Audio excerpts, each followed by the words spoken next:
Olá, no vídeo de hoje eu quero te mostrar como fazer a teologia do texto. Nossa, Hatz, mas nós vamos falar de teologia, coisas complicadas. Não, é super simples. E justamente para começar eu quero te falar, teologia é o conhecimento sobre Deus. E o que nós vamos fazer aqui é procurar entender o que o texto nos dá a conhecer sobre a pessoa de Deus, de forma bastante simples, ok? Então, bora pro vídeo?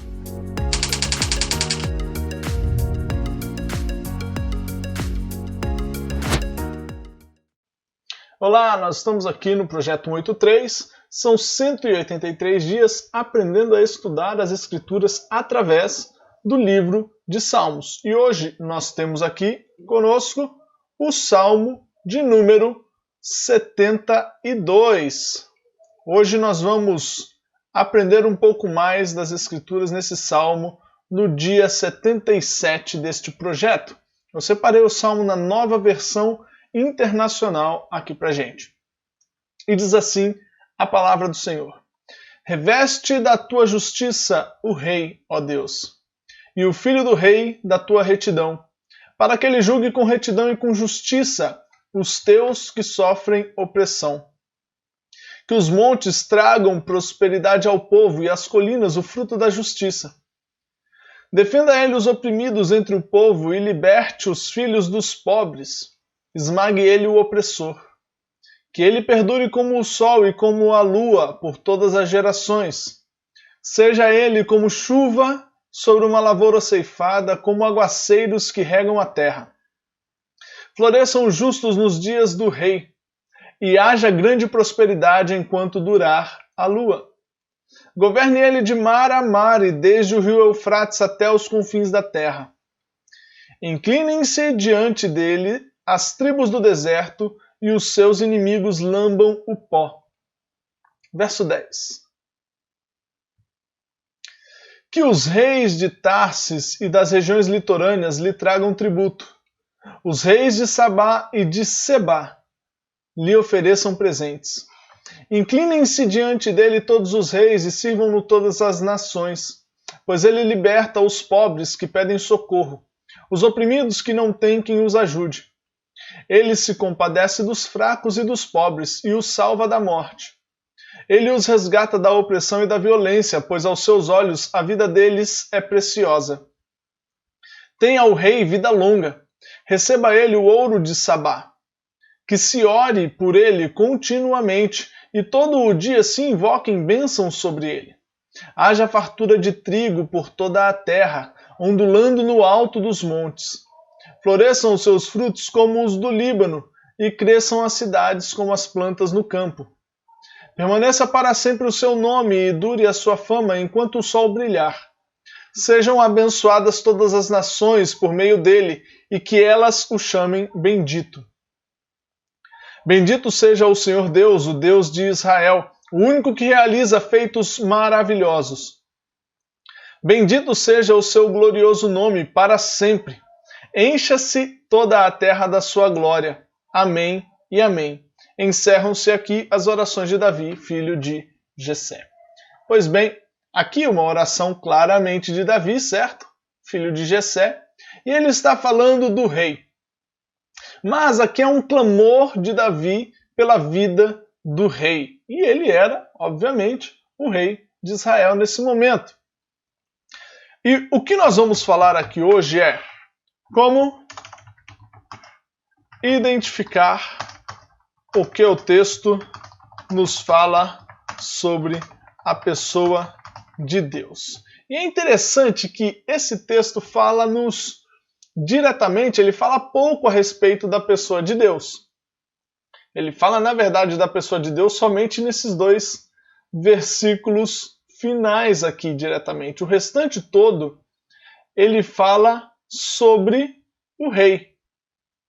Porém, a gente pode encontrar aqui várias coisas a respeito de Deus pela oração de Davi. Eu não vou falar todas aqui porque eu vou deixar no final para que você faça também o exercício, ok? Mas eu vou começar a demonstrar algumas coisas que o texto nos fala sobre Deus. Eu vou começar aqui pelo começo, onde isso talvez não esteja tão claro assim, ok? Então vamos lá. Olha só. Ele já começa a sua oração, o seu cântico, pedindo a Deus, olha, reveste da tua justiça o rei, ó Deus, e o filho do rei da tua retidão. Veja só, reveste da tua justiça. Ele começa falando, uma das coisas que ele começa falando sobre Deus é que Deus é justo. Justiça de Deus. Deus é justo. Depois ele cita lá em cima da tua retidão, ok? Justiça, vamos colocar aqui, justiça barra retidão, que tem praticamente o mesmo sentido, ok? Um outro detalhe é o reveste. Por quê? Porque somente Deus pode revestir. Deus é quem concede ao homem verdadeira retidão, verdadeira justiça. Vamos colocar os dois aqui. Verdadeira justiça ou retidão, ok? Pois bem, já vemos duas coisas aqui a respeito de Deus. Para que ele julgue com retidão e com justiça os teus que sofrem opressão. Os teus já demonstra aqui que Deus possui um povo. E esse povo, como ele falou ali, por vezes podem sofrer opressão, ok? Pode sofrer, né? Que os montes tragam prosperidade ao povo e as colinas o fruto da justiça. Quando ele cita aqui os montes e as colinas, ele não está dizendo de forma mística que realmente os montes ou as colinas trariam provisão, prosperidade, enfim, para eles. Não. O que ele está dizendo é que Deus, através também da natureza, traria esta prosperidade, traria essa frutificação ao seu povo. Então tem duas coisas aqui. Primeiro, Deus ele comanda a natureza e segundo, Deus dá prosperidade ao seu povo. Detalhe que aqui prosperidade não é ser cheio de dinheiro, não. É provisão. Deixa eu até colocar aqui prosperidade barra provisão ao seu povo, ok? Defenda ele os oprimidos entre o povo e liberte os filhos dos pobres. Esmague ele o opressor. A ideia, olha só, ele está pedindo que revista de justiça para que ele faça isso também, para que ele defenda. Davi está orando para que Deus guie o coração do rei de tal maneira que ele defenda os oprimidos, que ele liberte os filhos do pobre, que ele esmague o opressor. Então, Deus é quem guia o coração do rei, do governante, enfim, em última instância, dos homens.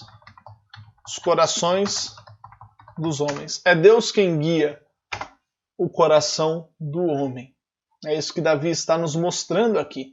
Que ele perdure como o sol e como a lua por todas as gerações. Davi está pedindo a Deus que dê a ele longevidade, que dê a ele como eu posso dizer, um tempo bom, abençoado e de fato longevo, ok? Então, Deus é quem determina os tempos dos homens. E Davi está aqui falando exatamente isso de forma talvez não tão clara, mas só de a gente observar o texto a gente percebe que ele está falando que é Deus quem faz todas essas coisas.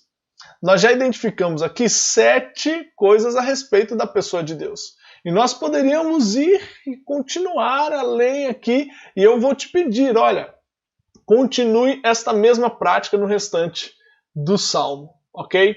Eu vou parar por aqui para que esse Salmo seja para que esse vídeo não seja um vídeo tão longo, né? Mas eu quero te dizer o seguinte, só para a gente já ficar com algumas aplicações aqui bem práticas, né? Olha, Deus ele é justo, ele é reto e a gente deve confiar nessa justiça e retidão de Deus. Deus é quem nos concede essa justiça e essa retidão. Peça a Deus isso. Peça a Deus, Senhor, faz de mim uma pessoa justa, não conforme os olhos dos homens somente, mas conforme os teus olhos, Senhor. Deus possui um povo e agradeça a Deus por fazer parte desse povo. Deus ele comanda a natureza. Só de olhar, eu tenho uma janela aqui ao meu lado, né? Tá vendo aqui a luz do sol? Só de olhar para o céu, só de olhar para as árvores, só de olhar para aquilo que é a criação. Ontem mesmo eu estava, abri um parênteses aqui, eu estava lendo o livro de Gênesis e quando eu cheguei ali na história de Noé e quando Noé e seus familiares, os animais saem da arca e Deus faz ali com eles a aliança e Deus coloca o arco-íris, né, o arco ali da aliança como um sinal de Deus, eu fiquei pensando, poxa vida, toda vez que a gente olhar para o céu e ver o arco-íris e ver algo que a natureza produz, nós devemos nos lembrar que Deus entrou em aliança com o homem. Aquilo é uma aliança de Deus, é um símbolo da aliança de Deus com a gente. Olha que maravilha, Deus comanda tudo isso. Deus ele dá prosperidade e provisão ao seu povo, fique tranquilo, principalmente em tempos ruins como os nossos. Em tempos que o arroz está aí, né, vários memes sobre o preço do arroz. Fique tranquilo, Deus dá provisão. Fique tranquilo. Deus é quem guia o coração. Peça a Deus que mude o seu coração. Se tem alguém que você vê que precisa de transformação, clame a Deus para que mude o coração daquela pessoa. Às vezes a gente quer martelar na cabeça da pessoa, olha, você tem que mudar, você tem que mudar, você tem que mudar. E a gente não pede a Deus que mude o coração da pessoa. É Ele quem governa os corações. E é Deus quem determina os tempos. Não se apresse, não fique afoito, não fique desesperado por uma coisa ou outra. É Deus quem determina os tempos. Meu irmão, minha irmã, se esse vídeo foi abençoador para você, eu quero te pedir uma coisa. Compartilha com uma pessoa. Envie esse link aqui para um amigo, para um irmão e fala assim, olha, assista esse vídeo. Você vai aprender como avaliar um texto bíblico, alguma coisa sobre como estudar um texto bíblico, e você também vai ver algumas aplicações muito abençoadoras para a sua vida. Manda para alguém, tá bom? E eu quero te lembrar que nós estamos com a jornada aí às portas. Falta menos de 14 dias para a nossa jornada. Então, vai se preparando, não se esquece das lives. Você que não se inscreveu na jornada, clica aí no link que está na descrição ou vai na bio do Instagram e vai lá no link, se inscreve, é gratuito. Você vai receber um presente, o nosso e-book, que é também um e-book abençoador. Eu tenho ouvido as pessoas falarem muito bem do e-book, que de fato ajuda demais na leitura bíblica, tá bom? Deus te abençoe e eu te espero no próximo vídeo.